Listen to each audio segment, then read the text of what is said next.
आज की इस प्रेस कॉन्फ्रेंस में बहुत बहुत स्वागत है।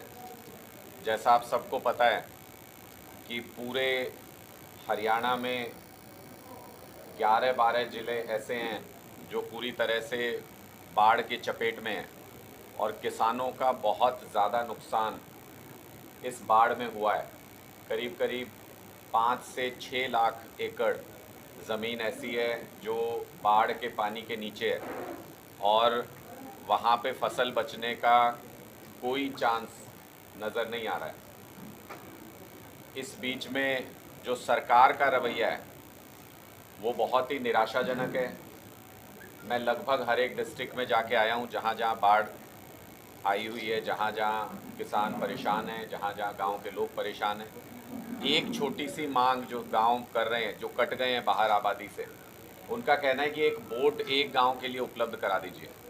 और जिस सदी में हम हैं, जिस युग में हम चल रहे हैं, उसमें अगर हरियाणा की सरकार एक बोट भी एक गांव में मुहैया नहीं करा सकती है तो ये बहुत ही शर्मनाक स्थिति है। सरकार और प्रशासन गांव से गायब है, कहीं भी बाढ़ प्रभावित इलाके में हालचाल पूछने भी नहीं पहुंच रहे। गांव के लोगों को क्या समस्या है, क्या चाहिए, वो सारी चीज़ें कहीं पे भी नज़र नहीं आ रही प्रशासन की तरफ से।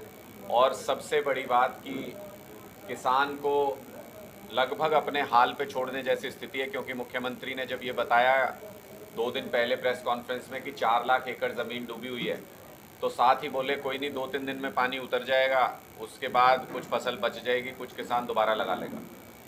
तो मुआवजा ना देना पड़े किसानों को, और किसान आंदोलन जो एक लंबे समय तक चला, उसका कहीं ना कहीं उससे द्वेष की भावना सरकार के मन में है और किसानों के प्रति इस द्वेष के चलते उनसे बदला लेना चाहती है सरकार, इसलिए उनको अपने हाल पे छोड़ दिया है।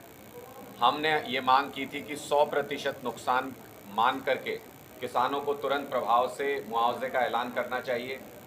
सारे इक्विपमेंट ख़राब हो गए किसानों के, सारे बोर ख़राब हो गए जहाँ जहाँ बाढ़ आई, फसल ख़राब हो गई, घर जगह जगह पे घरों में दरारें आ गई, बहुत ज़्यादा पशुधन का भी नुकसान हुआ है। तो इन सब चीज़ों को देखते हुए सरकार को तुरंत प्रभाव से मुआवजे का ऐलान करना चाहिए था और किसानों को ढांढस बंधाना चाहिए था कि इस मुश्किल वक्त में आपके साथ खड़ी हुई है सरकार, लेकिन ऐसे मुश्किल वक्त में सरकार कहीं भी नज़र नहीं आई। यहाँ सिरसा की खास तौर पे अगर बात करें तो सांसद महोदया जिस तरीके से बयानबाजी करती हैं वो दिखाता है कि भारतीय जनता पार्टी के नेताओं को सिर्फ अपने कार्यक्रमों से, सिर्फ अपने बयानों से मतलब है, लोगों के दुख दर्द से कोई मतलब नहीं है।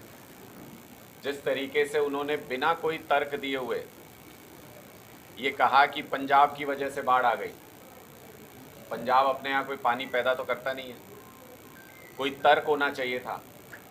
सिर्फ हमारी नकल करने से कोई बात सही साबित नहीं हो जाती है। आम आदमी पार्टी ने जब ये कहा कि सुनियोजित तरीके से दिल्ली को डुबोने की साजिश की भारतीय जनता पार्टी ने, तो हमने उसके साथ तर्क दिया था, हमने उसके साथ सबूत पेश किए थे कि हथनी कुंड बैराज से न ईस्टर्न कैनाल में न वेस्टर्न कैनाल में एक बूंद पानी नहीं छोड़ा गया, यूपी की तरफ पानी नहीं छोड़ा गया। सारा पानी दिल्ली की तरफ, जब सबसे ज़्यादा पानी था, आपदा जब सबसे ऊपर के स्तर पे थी, उस वक्त ये बीजेपी वाले बोलते हैं आपदा में अवसर, आपदा में अवसर।